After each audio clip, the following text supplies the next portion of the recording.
Hello everyone, I'm Jonathan Little. I'm here today for PokerNews.com, and today we have a fun hand from a six-handed tournament that I played in New Jersey.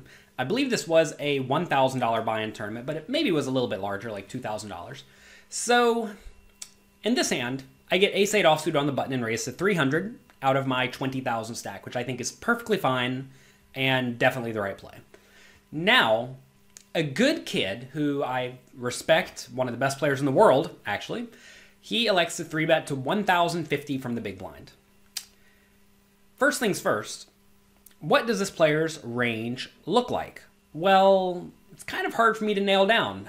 Sometimes he plays a really tight, aggressive strategy, and sometimes he's in there fighting. And I imagine that depends on what he thinks about my strategy. If he thinks I'm going to be opening a lot of hands from the button, a very easy exploit is to just 3-bet a lot, right?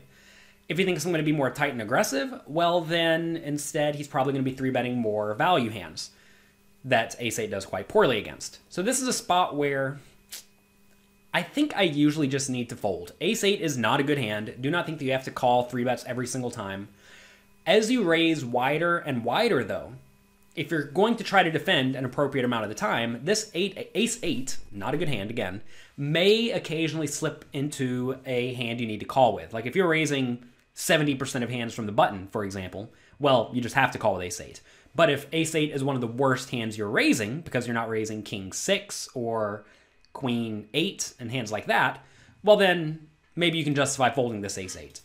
I typically fold in this spot though, and if I was playing this hand in any normal scenario today, I would also just fold.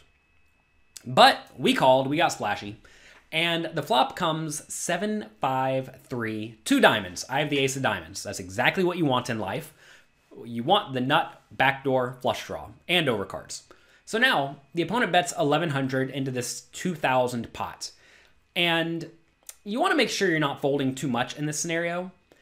When you're playing against someone who's very good, one of the easiest things they can do to take advantage of you is to be overly aggressive. All they have to do is 3-bet pre-flop, you're going to fold sometimes, then continuation bet the flop, you're going to fold sometimes. And if they can get you to fold pre-flop or on the flop a decent chunk of the time, well, they're just going to immediately profit. And of course, they're going to have good hands sometimes, in which case, they're going to end up winning those pots too. So you definitely can't fold hands like this on the flop. We do have a lot of backdoor draws. We have backdoor straight draw, backdoor flush draw. The ace or the 8 could easily be good, although it is worth keeping in mind the ace or the 8 could easily be bad when we're against ace-king, for example, and an ace comes, or when we're against pocket jacks and an 8 comes. But this is a spot where we just must defend this hand, and if we did not have the ace of diamonds, like say we had the ace of hearts instead, I would be much more inclined to fold, but you really just cannot fold this hand at this point when we are so deep stacked. So I do call. You may elect to raise, actually. I suppose we should mention that. If you think the opponent will fold everything besides a pair to a raise on the flop, it may make sense to raise, but my opponent is a good kid, and he's probably just going to play well. So if he's just going to play well, I think we want to play our hand in the way that makes the most logical sense, which is to call and see what develops.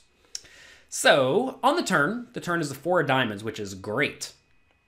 As much as we love the flop, which was only a little bit, we really love the turn, because now we have the straight draw, and notice here, if we get the 6, our opponent's very likely to pay us, because there'll be a straight on the board.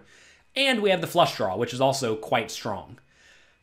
Clearly a 2 is good as well, most of the time, and maybe even an ace or an 8's still good. So, when the opponent checks, we have to ask, first thing, do we have showdown value? If I check this down on the turn and the river, do I expect to win? A decent amount of the time. And the answer to that's probably just no. We are going to be against ace-king and ace-queen and ace-jack a decent amount of the time. And if we do check behind on the turn, the opponent may have queen-jack of hearts and decide to bluff the river, for example, in which case we're going to end up folding. So I think this is one of the spots where we want to go ahead and bet. That's going to get some ace-highs to fold, although maybe the opponent just calls with all the ace-highs. It's tough to know, given he has a gut shot and overcards. And also, we are going to make it hard for our opponent to bluff us. If we do bet like 2,000 or 2,800 and our opponent raises, probably not folding, given we have all this equity. So buckle up, be prepared. On the turn, I decided to bet 1,600, and I think this is probably too small. Think back again to what I'm trying to get to fold, right? I'm trying to get ace-king or ace-queen or ace-jack to fold. How do I get those to fold? Well, I'm not so sure 1600 is going to do it. If I do bet 1600 on the turn, I need to be very prepared to bet again on the river.